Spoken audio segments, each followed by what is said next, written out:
Под бранёй с простым набором хлеба кус жуя, в жаркий полдень едет бором дедушка Илья.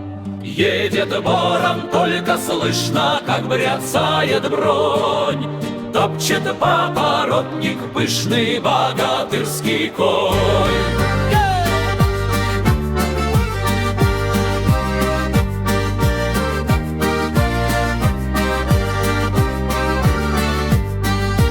И ворчит Илья сердито: ну, Владимир, что ж, посмотрю я без Ильи-то, как ты проживешь.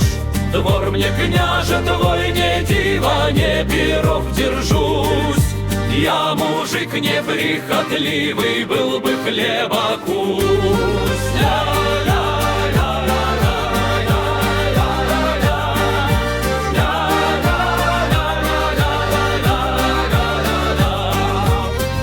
Внес меня ты чарой в очередь мою, так шагай же, мой чубары, уноси Илью.